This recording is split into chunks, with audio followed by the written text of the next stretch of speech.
In 2012, Britney Spears earned approximately $42 million.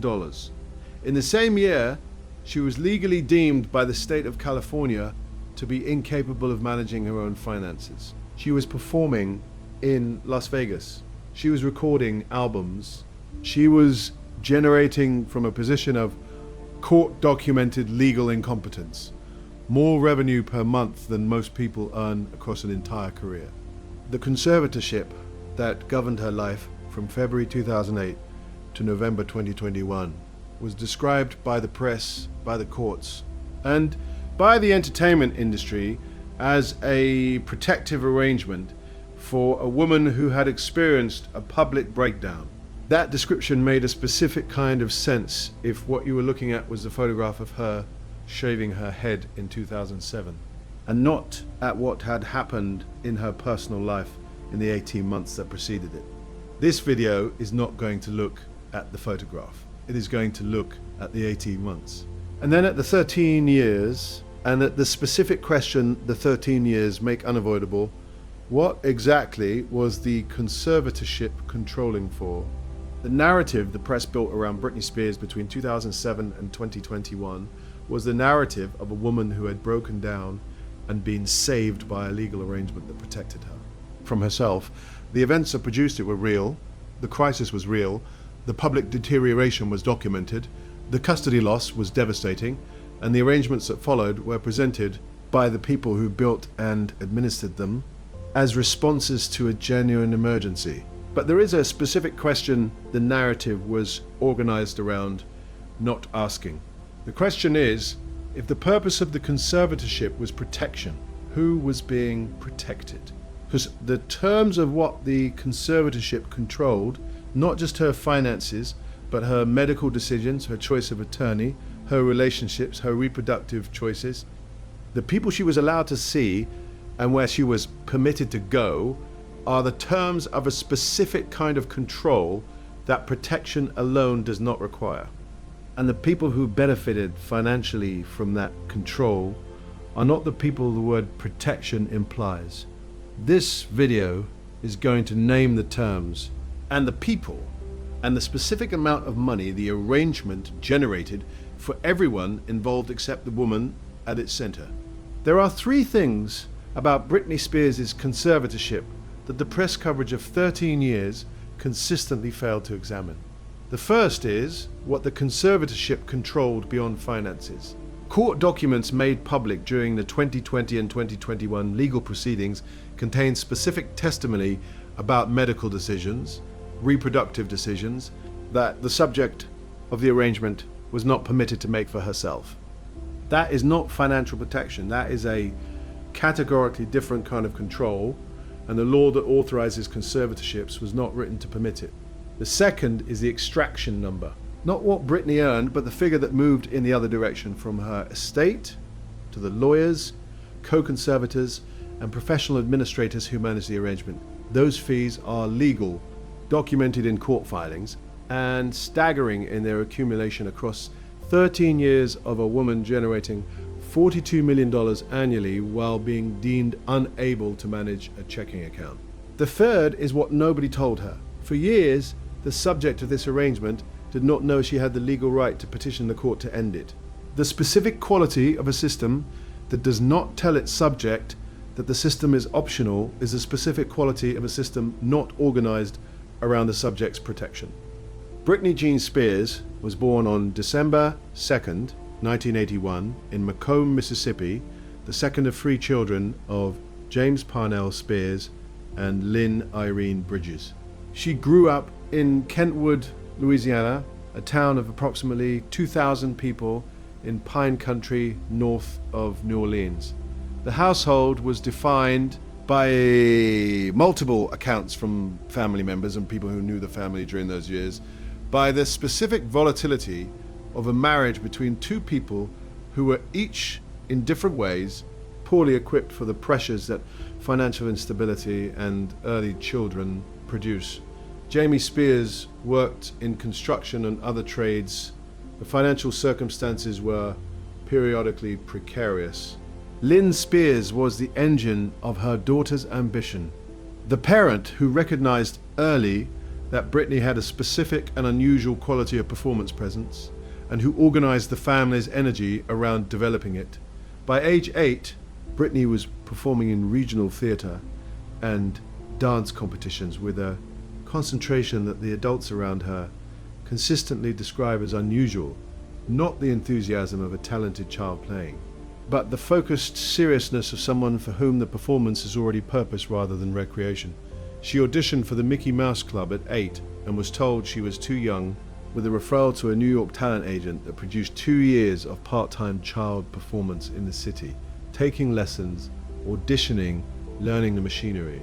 When she returned to audition for the club at 11 and was accepted, she had already spent 4 years in professional performance. The industry was watching before she was old enough to understand what the watching meant. The Mickey Mouse Club years put her alongside Justin Timberlake, Ryan Gosling, Christina Aguilera and J.C. Chases, a cohort whose subsequent commercial trajectories would constitute one of the most remarkable concentrations of pop success in the history of the format. When the club ended in 1994, she was 12 years old. 4 years later, in October 1998, Baby One More Time was released. She was 16. The music video, the schoolgirl outfit, the pigtails, the staging of a teenage girl's body for an adult commercial gaze, was not her creation. It was the output of an industry apparatus that had decided, correctly in commercial terms and problematically in every other sense, that the specific quality of a 16-year-old girl's image presented in a specific way would generate exactly the commercial response the label required. The video became one of the most watched in MTV history. The album sold over 30 million copies worldwide. She was the biggest pop star on the planet before her 18th birthday. And the specific tension between the commercial deployment of her image and her own developing personhood, between what the apparatus needed from her and what she was actually experiencing, was a tension the industry was not organized to manage and that the press was not organized to examine. It would accumulate across the next 8 years into the specific crisis that would eventually be framed with complete commercial convenience as a breakdown. The years between 1999 and 2007 are the years the official Britney Spears narrative reduces to a trajectory of commercial success followed by personal deterioration. The reduction misses what was actually happening. The marriage to Jason Alexander in January 2004 annulled after 55 hours. The marriage to Kevin Federline in October 2004. The 2 children, Sean Preston in September 2005 and Jaden James in September 2006.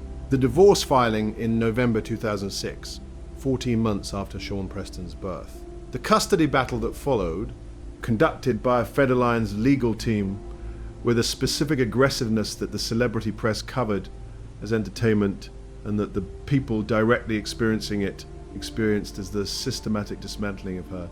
Access to her own children, the loss of primary custody in October 2007, the head shaving at a Tarzana salon on February 16, 2007, which occurred not at the beginning of a descent, but in the middle of a sustained period of paparazzi surveillance conducted around the clock by people whose income depended on her distress during a custody battle over her children that she was losing.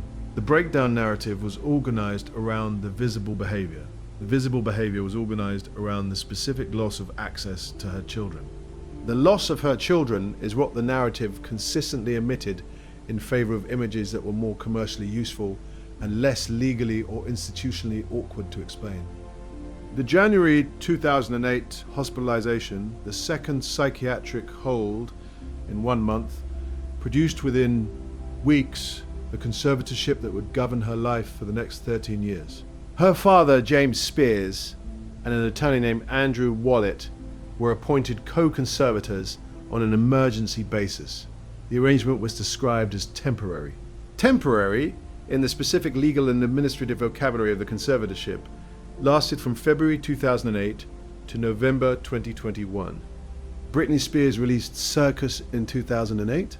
She released Femme Fatale in 2011. She released Britney Jean in 2013 and Glory in 2016. She performed a Las Vegas residency called Piece of Me from 2013 to 2017. 248 shows that generated a reported $138 million in gross receipts, making it one of the highest grossing residencies in Las Vegas history. She was simultaneously generating one of the most commercially successful runs of any performer working in that period and being administered by a legal arrangement that required her to obtain approval to spend her own money above specific thresholds, and that controlled, by her own subsequent testimony, decisions about her medical care, her relationships, and her body.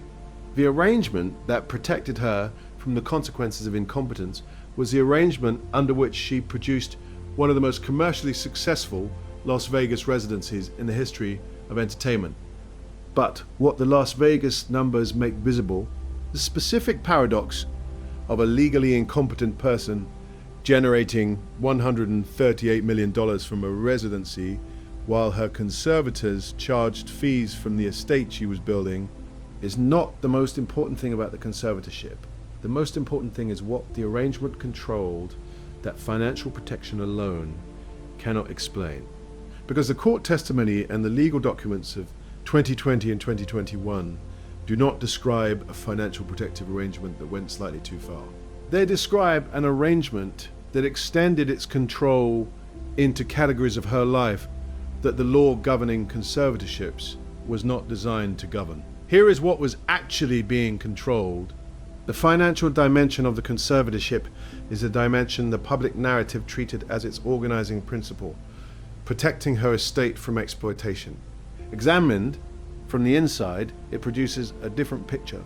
The co-conservatorship with Andrew Wallet, which lasted from 2008 to 2019 before Wallet resigned citing personal reasons, generated fees that totaled, across 11 years of administration, a figure that various court filings and media investigations have placed in the millions. The law firm Loeb & Loeb was paid substantial fees for its ongoing legal representation of the conservatorship's interests. The accounting firm that managed the estate's finances was paid for its management. The security arrangements required by the conservatorship were paid from the estate.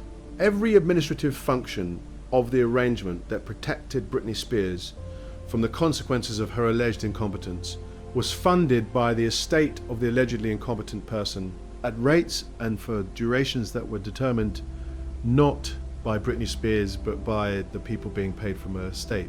The arrangement was, in the precise commercial sense, an enterprise in which the subject of the arrangement was the productive asset and the administrators of the arrangement were the beneficiaries of that productivity. She was not a participant in the enterprise. She was its revenue source. In June 2021, Britney Spears testified before a Los Angeles judge in a public hearing that the conservatorship's administrators had not anticipated. She said she was not happy.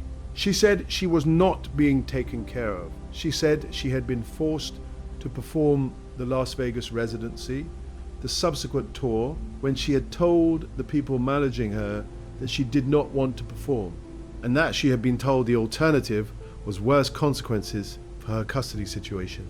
She said she had been forced to take medication she did not want. She said she had been prevented from removing a contraceptive device she wanted removed. She said she had been prevented from marrying the man she wanted to marry. She said she had been prevented from having a baby she wanted to have.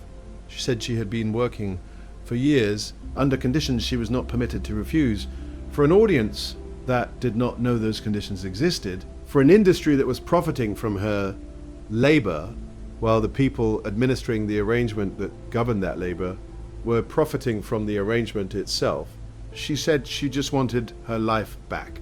That statement, "I just want my life back," is the most direct available description of what the 13 years had cost her. Not metaphorically, in the specific, concrete sense that every decision about where she went, who she saw, what medical care she received, and whether she could have a child was made by someone other than her for 13 years, while she performed and recorded and generated revenue for the people making those decisions. And here is the specific thing that makes the conservatorship not simply a story of legal and personal injustice, but a story about how a system built around a person's productive capacity can survive 13 years. In plain sight, in a public court record, covered daily by a press apparatus, without the system's actual structure being examined. Because the press was not ignoring the story. The press was covering the story every single day. It was simply covering the wrong dimension of the story. Here is what 13 years of daily coverage chose to examine instead of what was actually there. The press coverage of Britney Spears across the 13 years of the conservatorship organized itself around two categories. The first was her commercial output, the albums, the tours, the Las Vegas residency, the television appearances, the fragrance lines. The second was her personal life, the relationships, the parenting, the physical appearance, the public incidents. Neither category required the press to examine the legal structure governing both. The conservatorship was a public court record. The filings were accessible. The fees paid to the conservators and their representatives were documented. The specific terms of what the arrangement controlled were available to any journalist who chose to request and read the relevant court documents. The press did not choose to read them for 13 years. It covered the output of the conservatorship as commercial events and the personal life of its subject as entertainment, without once connecting the commercial output to the legal structure administering it and extracting from it. The gap between what was available in the public record and what the press chose to examine across 13 years of daily coverage is not the gap of a story that was hidden. It is the gap of the story that was legible, and that the people whose commercial interest was served by covering the output rather than the structure chose consistently to leave unread. The Number Free Britney movement began online in 2019 when a podcast called Britney's Gram noted anomalies in a voicemail purportedly from an insider connected to the conservatorship. The fans who built the movement in the subsequent months were dismissed with consistent contempt as conspiracy theorists. The conservatorship's legal representatives characterized the advocates as delusional. The mainstream press largely echoed that characterization. The movement was, as subsequent events confirmed, substantially correct in its core claims.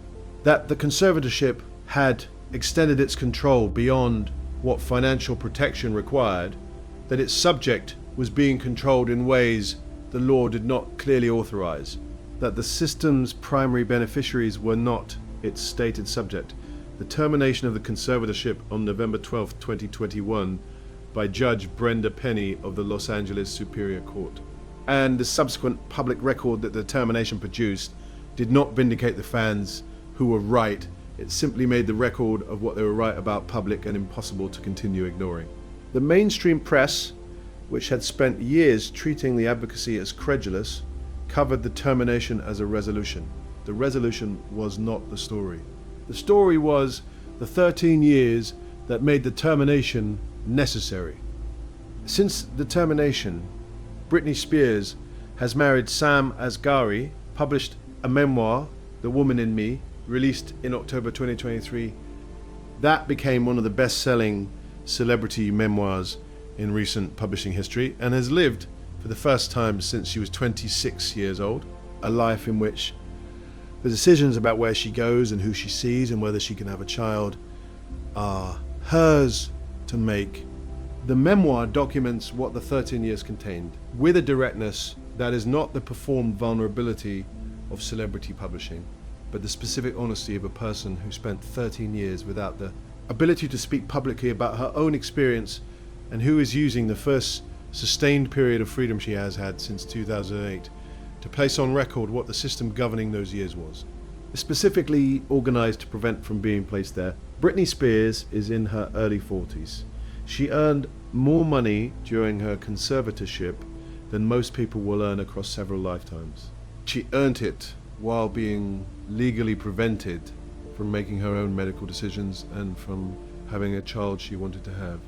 The people who managed the arrangement were paid from the estate they managed. The press covered the output without examining the structure. The public funded the output without knowing the structure existed. That is not a story about a breakdown. It is a story about a system, and the system was not the exception.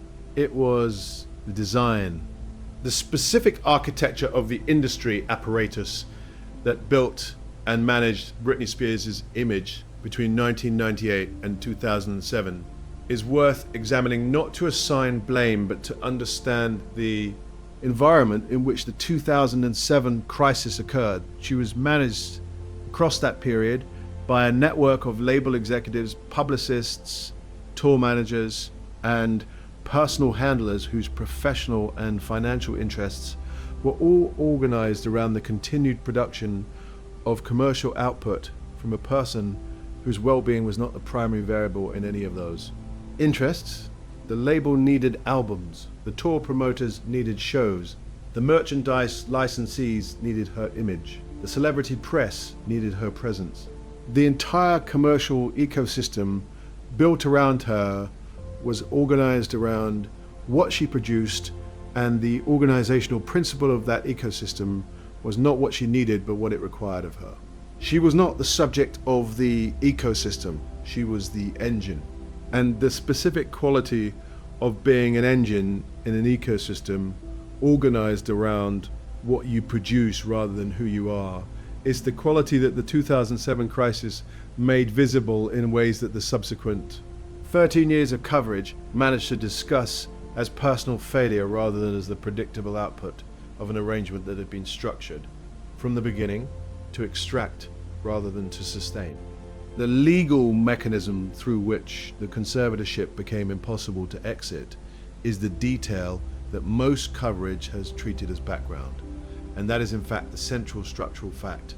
Under California conservatorship law, a person subject to a conservatorship can petition the court to terminate it. Britney Spears had that right. For years, she did not exercise it. The question of why she did not is answered directly by the court testimony and the subsequent legal record. She did not know she had the right. She had been represented by a court-appointed attorney named Samuel Ingham, who was, in the accounts she later provided, not communicating the full scope of her legal options. She wanted different representation. Obtaining different representation required the approval of the conservatorship itself, meaning the approval of the people who were benefiting from the arrangement the attorney was failing to challenge. A person cannot petition to end a conservatorship they do not know they can challenge. A person cannot hire an attorney who will advise them of their options if hiring an attorney requires the approval of the people whose interests are served by not providing those options. The architecture of the arrangement was self-reinforcing. The self-reinforcement was not an accident. The specific financial relationship surrounding the conservatorship extended beyond the fees paid to Andrew Wallet and the legal representation provided by Loeb & Loeb. Lou Taylor, a business manager with connections to Jamie Spears that predate the conservatorship by years, managed business affairs related to the arrangement. Robin Greenhill, an employee of Taylor's firm TriStar Sports and Entertainment Group, served as a care manager within the conservatorship structure. The relationship between the business management layer and the personal care management layer is a relationship that the legal proceedings of 2020 and 2021 scrutinized most carefully. The specific quality of a system in which business management and personal care management are operated by people with pre-existing relationships with each other and with a conservator creates, at minimum, the appearance of a conflict of interest between the financial interests of the administrators and the welfare interests of the subject. The appearance is documented. The documentation is public. The documentation was public during the years the press was covering the output without examining the structure.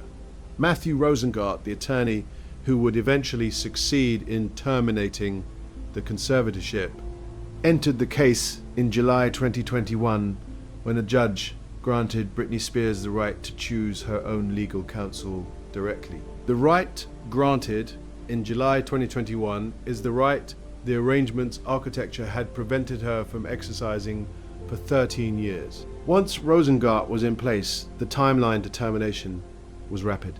He filed to have Jamie Spears suspended as conservator within weeks of his appointment. Jamie Spears was suspended in September 2021. The full termination came in November 2021. The speed of the termination, once competent and adversarial legal representation was in place, is the most precise available evidence of how the arrangement had sustained itself for 13 years. It was not sustained by evidence of actual incapacity that required ongoing conservatorship. It was sustained by the legal architecture that had made it difficult for the subject to obtain the representation that would have challenged it years earlier. The Woman in Me, the memoir Britney Spears, published in October 2023, spent 6 weeks on the New York Times bestseller list and generated more public discussion than any celebrity memoir of recent years. The discussion organized itself in the way celebrity memoir discussions organize themselves around the revelations, the specific details about relationships, about the conservatorships, conditions, about the personal experiences the public version of her life had not contained. The more important discussion is the one the revelations make available, but that the celebrity memoir framework is not designed to sustain what the specific arrangement of the conservatorship says about the legal and institutional structures that made it possible. The conservatorship statute in California was designed to protect vulnerable people from exploitation. The conservatorship of Britney Spears exploited the statute to protect the people exploiting her. That is not an edge case in the system. It is the system functioning as systems designed to protect the vulnerable have historically functioned when the vulnerable have no access to the institutional resources required to challenge the exploitation. By protecting the people with access to those resources at the expense of the people without it. Subscribe if understanding what the system was actually designed to do, rather than what it was described as doing, is the version of this story worth hearing. Because this channel examines the structures behind the stories, the arrangements beneath the coverage, and the questions that 13 years of daily press never chose to ask about a woman who was generating hundreds of millions of dollars while legally classified as unable to manage her own checking account. If this account of what the conservatorship was actually controlling changed the way you understand those 13 years, click the screen now. We have other videos examining the systems behind the stories of the people whose names fill the entertainment press every day. Subscribe now.